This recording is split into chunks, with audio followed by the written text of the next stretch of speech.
Today we're going to review Kiss Love Gun. It was born on June 30th, 1977. Has 10 songs and 33 minutes. And out of the 10 songs, 4 of them are Gene Simmons songs. And he sings them. When he writes them, he generally sings them. 3 are Paul Stanley songs. 1 is an Ace Frehley song in which he sang. And then 1 is a Peter Criss song, which he co-wrote with his guy, Stan Pendridge, from the other band that he was in before Kiss. And then there's the 10th track is a cover, which Paul Stanley sings, but it's basically a throwaway. We don't have to talk about it. The album design, there's a guy named Dennis Woloch. I hope I'm saying that right, Woloch. He did this. He did this whole, all this stuff right in here. See, bang. The cover painting is by Ken Kelly. Now, Ken Kelly died in 2022. He was famous not only for painting Love Gun, but also Kiss Destroyer. And also he did Rainbow and Man of War albums. But this is a good one. I like this one better than the Destroyer one. This album cover has the Kiss chicks here. See all these girls on the bottom? They got the Kiss makeup on and they're looking up. And Kiss is on a pedestal. And you got these columns in the back here. And I don't know, why is it orange back there? I don't know if that's the sun or the moon or if that's just the tunnel. Like that's an arch. I guess that's an arch to a doorway that they walked through. But you know, you got a good painting here of the guys and Gene. Let's see, that's Peter. That's that would be Paul Stanley right there, and that's Ace Frehley. And you know, they really got into this comic book stuff. And you know, Dennis Woloch did this other stuff, so you got Paul Stanley's Love Gun right here. It looks like I think that's not a 1911, but what's the one that Eddie Murphy carries in Beverly Hills Cop? It's a Browning High Power. I think that's a Browning High Power. I could be wrong, but anyway, it's a picture of a gun. And then on the inside, you've got it says Kiss, and you got the names of the songs and everything, and the time and who wrote them. And this is a remaster from '97. So I got these in an eBay bulk ship about 3 years ago, and I got them all at once. Not every Kiss album, but most of them. And there's a nice little write-up here about Love Gun, and it talks about, you know, Love Gun is produced by Kiss and Eddie Kramer. And Eddie is, to me, he's the best producer for Kiss. You know, he did the Alive ones. It was recorded at the Electric Plant. I think that's a real studio, which is unusual for Kiss. They usually did albums on the cheap in theaters like Hotter Than Hell. And I think you really hear the difference when you've got Eddie Kramer and they're really trying to make a good album. And they've got pretty decent tracks. And they just did a good job. I mean, it's overall a pretty good. This is basically the last Kiss album. For all you real Kiss purists out there, it doesn't get any more Kiss than this. But also, this is essentially the end of the band because they're going to start splitting apart at the seams. And I think this is where all the feuding of the band starts because if you've ever read Paul Stanley's book, he talks about on Love Gun, he was like, I want the drums to sound just like John Bonham's drums for Led Zeppelin, just really big and pounding and really arena rock like. And you know, he did all kinds of things to try to get Peter Criss's drums to sound like John Bonham's drums, and he couldn't figure out why it wasn't working. And then he says in the book, you know, well, that's when I realized Peter Criss is no John Bonham, which is kind of insulting to Peter Criss, but Peter Criss is a good guy, and you know, I don't think he deserves all that. You know, he takes a lot of crap, and there's a lot of Kiss fans that defend him and all that. But you know, he's a good drummer. I like him. This is what the disc looks like, by the way. I like they got, you know, it's black, like they make it look like a record, and it's got the big red Kiss logo, and it says Love Gun on it, and then all the text on the bottom is that yellow orangish color. So anyway, yeah, let's get into it. The first track is I Stole Your Love. It's 3 minutes and 4 seconds, and it's written by Paul Stanley. Lead vocals by Stanley. And Paul says he's influenced by a Deep Purple song called Burn. and it's got a really fast tempo. I Stole Your Love, 186 beats per minute. It's in E flat major, and I forgot to write it down, but almost all of these songs are tuned down a half step in Kiss fashion, as you know that they like to write their songs tuned down a half step. So E flat major, it's pretty common for Kiss, and 4/4 time. The verse is there's an intro like all. By the way, we didn't even get into the formulaic nature of Kiss songs. I mean, this album is super formulaic, and like just about every song is verse, pre-chorus, chorus, verse, pre-chorus, chorus, a guitar solo, maybe a bridge, very rarely a bridge though, and then some kind of ending that involves a chorus or two, sometimes a pre-chorus, and then the outro. And the outro is almost always the chorus. Okay, but every song on this album is like that, and they're not all exactly the same, but very, very close. And it doesn't matter if it's Gene or Paul or Ace; they all write their songs this way. I don't know, maybe it's the producer influences the arrangement, but that's just how it is. The verses for "I Stole Your Love." I remember the day that we met. I needed someone. You needed someone too. Yeah, it's a 16-bar verse, and you know, going like all these Kiss albums, there's very little deviation from song to song. They're either 8 bars or 16 bars. Almost everything. And occasionally you get a 6-bar popping up here and there. Here's an example. The pre-chorus, I remember, oh crap, I cut and pasted wrong. But the pre-chorus in this song is a 6-bar pre-chorus. Anyway, I looked up the pre-chorus. It's, you played with my heart, played with my head. I got to laugh when I think of the things you said. It's a 6-bar pre-chorus. And then that segues into the chorus. 'Cause I stole your love, stole your love. It's a 16-bar chorus. But like I said, almost everything is either 8 or 16 bars. And the solo here, there's 2 solos. Okay, there's 2 of them. One runs from 1 minute and 56 seconds to 2:14. It's 16 bars. And I think that's the Paul. The first part of it is Paul Stanley on the solo. And I didn't know that. I had to look it up because I was listening and I was like, that doesn't sound like Ace. And I've gotten used to doing that because, if you're going to listen to Creatures of the Night or The Elder or, an album like that, that Ace Frehley, even though he's on the album cover or he's listed in the credits, he's not necessarily playing everything. And I got a little tingly feeling when I heard the first solo because I was like, that's not Ace. And I usually only get that when I'm listening to Creatures or, and there's Vinnie Vincent and the other guy on Creatures.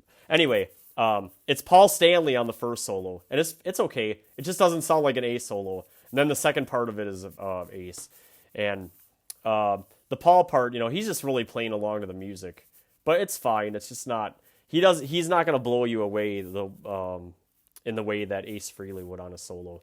And the song arrangement for I Stole Your Love is verse, pre-chorus, chorus, verse, pre-chorus, chorus, guitar solos, chorus, chorus, outro.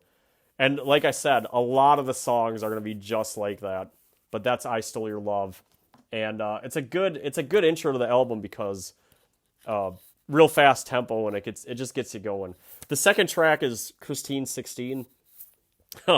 It's 3 minutes and 14 seconds and it's written by Gene Simmons, and Simmons is on lead vocals. And it's just, what can you say about it? It's one of the funnier Kiss songs. Because, I kind of I don't take Gene for his word. Just like I don't take Roger Waters for his word either. He's just kind of goofing around. But the lyrical content of Christine 16, just try not to think too deeply about it. It's in the key of A major, 144 beats per minute and 4/4 time. And after that 8-bar introduction, by the way, this is that's Gene Simmons right there. That's who we're talking about there. Yeah, Gene. She's got me dizzy. She sees me through to the end.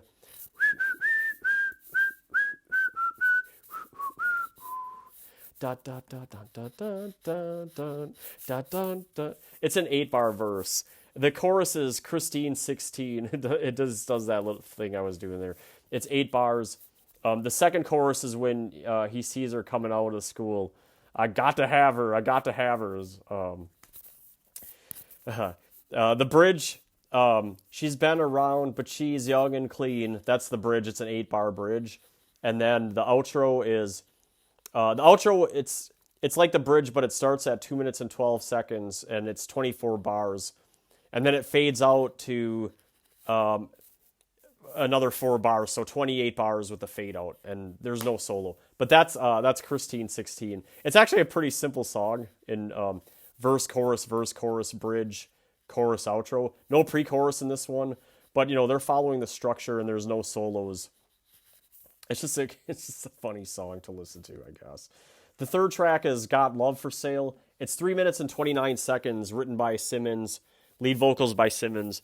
And I never think of this song, but it is a good song, and it's not a song that it's not a concert staple like I Stole Your Love and Christine 16. Christine 16's on Alive 2. But God Love for Sale, you're not going to hear it you're not going to hear it much in concerts, and you're not going to hear it on the radio. It's in the key of A flat major, so tuned down, 150 beats per minute, 4/4 time. The verse is your condition's red, you can't get to bed. It's a Gene song, so it's pretty farcical lyrics. 8 bars, and the pre-chorus is your observation's correct. I'm someone you can't neglect. 8 bars, and then the chorus is it's kind of catchy. Have love will travel. I've got love for sale, and it's 12 bars. That's one spot where they do actually stretch out the chorus a little bit. And the solos runs from 1 minute 54 seconds to 2:19. It's 16 bars. And this one on Got Love for Sale really does sound like Ace. But he's playing like the solo in I Stole Your Love. So he's just kind of like jamming to the music. But you can tell it's Ace. I mean, it's much more recognizable. And it's the song structure is verse, pre-chorus, chorus, verse, pre-chorus, chorus, guitar solo, pre-chorus, chorus, and an outro. And what they did, they're just copying all the other ones. Track 4 on Love Gun is Shock Me. It's 3 minutes and 49 seconds. These are all very radio-friendly tunes. It's written by Ace Frehley and lead vocals by Ace. And this is a famous Ace song, and it's his first lead vocal. And I'm like 99.9% positive it's in Alive 2. But also, Ace, if you've ever watched an Ace Frehley concert or if you've ever been to one, he plays this. This is his signature song. I mean, for Ace it is. It's in the key of A flat major. I mean, even in the songs that he writes, he tunes them down a half step. They're pretty consistent amongst the 4 of them. 138 beats per minute and 4/4 time. Although you can't really say that about Peter Criss's songs because he doesn't tune his down. But yeah, it's in 4/4 time. The verse is, "Your lightning's all I need. My satisfaction grows." It's 8 bars. And by the way, he had an incident. I think he was in Miami and he got shocked and fell down and he wrote a song about it. But of course, it's all sexualized with these ridiculous lyrics. The pre-chorus is "Don't cut the power on me." It's a 4-bar pre-chorus, and then the chorus is "Shock me, make me feel better. Shock me, wear the black leather," or whatever he's singing. 12 bars, and then it goes back to the intro. The solo runs from 2 minutes to 2 minutes and 47 seconds. It's a 26-bar solo. I mean, Ace really stretches it out. And I think it's a long one. And then after the solo, it goes right back into the "Shock me, yeah," or whatever. And there's a bridge part of the song. The bridge is "Shock me, baby." It's kind of like the chorus, but it just goes on for a little while. And the song structure for "Shock Me" is verse, pre-chorus, chorus, verse, pre-chorus, chorus, guitar solo, bridge, and outro. And it's just a legendary Kiss song. Track 5 on Love Gun is called "Tomorrow and Tonight." It's 3 minutes and 40 seconds. It's basically a cheap attempt at rewriting "I Want to Rock and Roll All Night." Like, it's a rewrite. It's written by Stanley. Lead vocals by Paul Stanley, and tuned down to C flat major, 142 beats, so good ripping tempo, 4/4 time, like all Kiss songs. And the verses, everybody's high when the week is through, living like they wish they could. It's 8 bars. And then the pre-chorus is, are you happy? Baby, I've been waiting. It's 8 bars. And then the chorus is, tomorrow and tonight. We can rock all day, we can rock all night. 8 bars. And if when you're listening to it, if you just start singing, I want to rock and roll all night and party every day, it actually works out perfectly. It's almost the same song. The solo runs from 139 to 208, and it's 16 bars.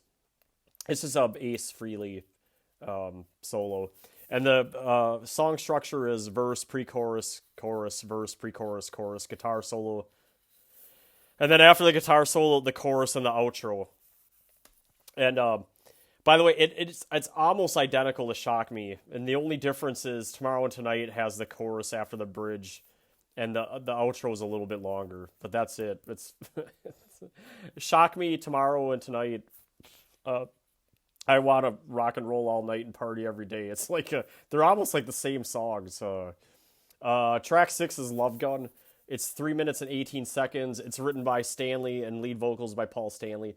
This is one of the songs where I think Paul Stanley challenged his voice to the point where he eventually hurts it, singing songs like this and I Still Love You and a bunch of the 80s songs, like, well, anything on Lick It Up or Animalize where he's just screaming. I mean, Paul's voice is amazing. When he wants it to be amazing, like when he just starts shouting and screaming, he can really let it rip.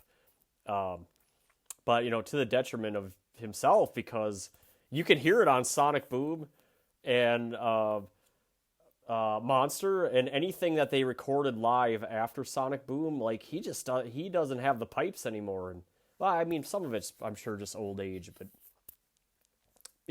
he did it to himself by writing these songs where he's just screaming. It's in the key of G flat major, 153 beats per minute and 4/4 time. The verse is, I really love you, baby, I love what you got. It's 16 bars. And the pre-chorus is, no place for hiding, baby, no place to run. It's an 8-bar pre-chorus, and then it goes into the Love God. And I guess I would say, let me amend that by saying he's not really screaming like he does in the 80s albums, but he's definitely doing something to his voice. And it's an 8-bar chorus. When he just listen to that chorus, I mean, well, whatever. He did it to himself. The bridge is, it's not really a bridge. It's just the background singers for 8 bars singing Love Gun. It's kind of like the chorus, but you can't hear Paul. The solo is, honestly, it's one of the great guitar solos ever from Ace Frehley. The whole, I can't even whistle it. It's so hard to do. And when they play it live on I think it's on Alive 2, he really is ripping it. But it goes from 227 to 257, and Ace just 16 bars of Ace wailing on the guitar. And by the way, they're screaming Love Gun in the background during the solo. I mean, it's pretty cool. It's verse, pre-chorus, chorus, verse, pre-chorus, chorus. That weird bridge part, which is really just the chorus, but you can't hear Paul singing. And then the guitar solo, and then chorus, outro. That's the tune. Now we're getting into some deep cuts here with Love Gun, and the deep cuts I think they're really good. So Hooligan is track 7, and it's 3 minutes and 1 second. It's written by Peter Criss and Stan Pendridge, as I mentioned at the beginning in the opening. But lead vocals by Peter, and like I said, he doesn't really tune his stuff down. It's in the key of E major, 130 beats, 4/4 time, and it's just got it's got a nice, friendly, open Peter Criss type lyrics and song to it. So the verse is, my granny, she said I was a hooligan, running around like a fool again, 16 bars. And it's got this pre-chorus, I got a 35 Chevy on a 55 frame.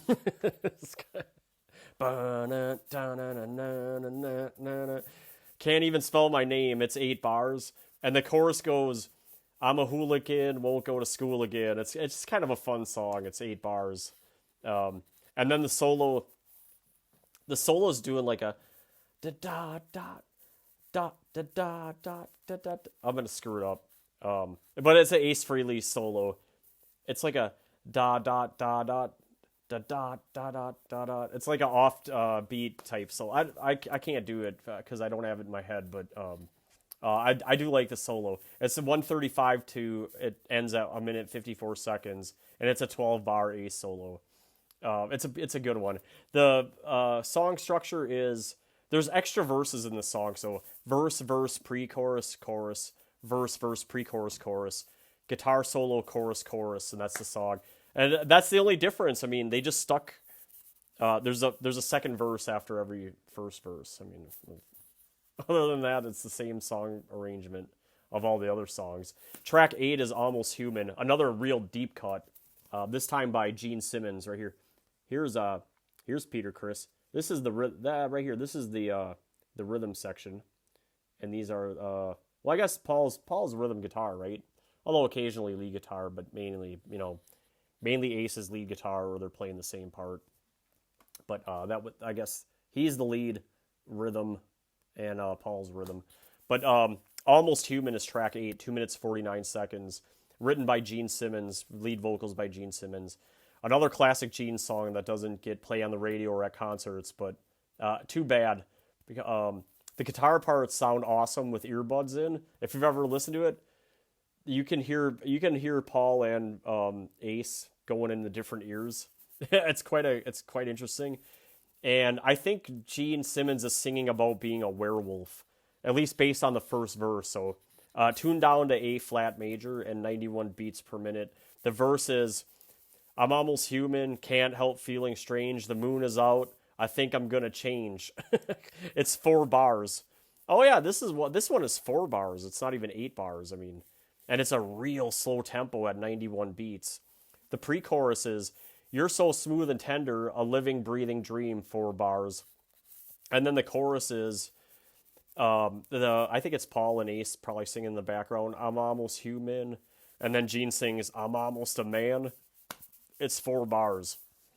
There's a guitar solo, runs from 1 minute 34 seconds to 155. It's about 8 bars. And nothing too spectacular, but that's not the point of the song. The point of the song is the slow rhythm. It's kind of like a boom, boom, boom. It kind of does that thing. It's a verse, pre-chorus, chorus, verse, pre-chorus, chorus, guitar solo, pre-chorus, chorus, and an outro. That's the tune. Track 9 is Plaster Caster. Another, I wouldn't even call it a deep cut because I think it made it on MTV Unplugged. If I'm remembering right. Plaster Caster is 3 minutes and 27 seconds, written by Simmons and lead vocals by Simmons. I get it's more like a deep cut. It's in the key of D flat major and 136 beats. It's interesting. I can't remember the person's name, but there's like a person actually going around Hollywood and like taking penis plasters or something. In fact, they make a big joke about it on Family Guy because Lois, Lois is doing it in one of their gag reels, and she goes into Hall. She's like, "Oh, thanks, Hall." Well, and then Oates comes in and she goes, "Oh, hey, Oates, I'll be right in there to get your plaster." And then she goes, "I'm not going back to Oates." Anyway, the verse is, baby's getting anxious, the hour's getting late, the night is almost over, she can't wait. It's a 16-bar verse. And, this is one of those songs where Gene doesn't have his Cookie Monster voice going. I mean, he's singing in kind of a nice, pleasant voice, which is, it makes the song even funnier because it's such a preposterous topic. And he's just, like, singing along, like, in a nice, pleasant voice. The pre-chorus is the plaster's getting harder and my love is perfection. It's 8 bars. And the guitar part during the pre-chorus is this sweet, na na na thing going on. The chorus is plaster caster, grab a hold of me faster. It's 8 bars, and then the solo is 8 bars, and it ends at the 2 minute 12 second mark, and it's the same strong song structure and arrangement as all the other songs. Is verse pre-chorus chorus verse pre-chorus chorus guitar solo, and then the ending is pre-chorus chorus chorus chorus chorus, and that's the song, plaster caster. Track 10 is called "Then She Kissed Me," and it's this guy Paul Stanley. It's a cover of "Then He Kissed Me" by the Crystals. Now what they did was they just changed it from "Then He Kissed Me" to "Then She Kissed Me," and it's written by someone named Jeff Barry, Ellie Greenwich, and Phil Spector, who's I think a producer that murdered someone and lived his life in jail at the end. Anyway, I don't know why Paul Stanley wanted to do this song. Um, it doesn't fit. He's. I think I read. He admitted that it was a mistake, and it's like, I think he said something like, you wouldn't want to redo "I Want to Hold Your Hand." It's already perfect. So why did I want to do "Then She Kissed Me"? I mean, it's not really worth digging. I'm not gonna dig into this song. It's not worth it. It's a skip. Let's face it, it's a skip. It's a terrible cover, and I don't know. I don't know who would like it, but the guitar solo's okay. But abort, eject, whatever you want to say. Okay. Anyway, that's the album, Love Gun. Now, the big summary: the sales. It's the number 2 bestseller for Kiss at 4 million. Now, I think Alive is their number 1, but 4 million's pretty good. But it's not. I think it's huge. I mean, that's bigger than most of the Chicago albums, but 4 million's pretty big. Alive is the best one at 9 million, I think, and then Love Gun is number 14 for all albums in 1977. And by the way, that's way behind Pink Floyd Animals, which is also 77. Animals sold 6.5 million. Just a huge seller. But 4 million, that's not too shabby. I'm sure they made a lot of money off of it. Allmusic.com gives it 4.5 stars, and Rolling Stone gives it 3.5 stars. And you're gonna find a pretty significant variation. I even saw like one place had it 2 stars, and I guess it just depends. Do you like Kiss or not? And if you don't like Kiss, then you're going to give it a lower rating. But I'm not I'm not a huge Kiss guy. I like Kiss, and it almost sounds weird to admit it, but it's just kind of fun to listen to. I don't like sit around listening to Kiss albums though. There's a lot of other stuff I go to first, but in the Coach Plyo Guy rankings, I had Love Gun number 6, behind Creatures of the Night, and I think that's fair. I don't know why. Whenever I think about this album, I think about Creatures of the Night. They're not really even similar at all. This one's way more glammy. And like I said, Paul was trying to go for like an arena rock type feel. And Creatures is more of like, let's make a heavy metal album, or like a 70s heavy metal album, not like an 80s heavy metal album, but I think you know what I mean. But I think that's fair. I think Creatures is the better album. I have it behind, so number 6 behind Creatures, behind Kiss, the opener. I think that's pretty good. Behind Revenge. I really like Revenge, but so I think it's in a fair spot. I like Dress to Kill quite a bit, and for Kiss album, and Hotter Than Hell. Hotter Than Hell I think is the best one still. Well, anyway, that's it. That's the Kiss Love Gun review. Hope you liked it. On the back, I didn't even show the back. The back is the tunnel without the pedestal and all that stuff. And I'll give you one more good look at Bang. Anyway, that'll be it. Next up on the channel is Going for the One, and I'll start working on it tonight or tomorrow. And I hope it doesn't take me 2 weeks to get out because I'm really trying to do these weekly. I mean, that's my goal. I've just been so damn busy with a zillion things to do, and but I'm doing the best that I can. And maybe that'll be my New Year's resolution is really try to get to take the channel back, get it back on track. All right, if you like this, hit the like button because that helps, and like and subscribe and all that jazz. Thank you.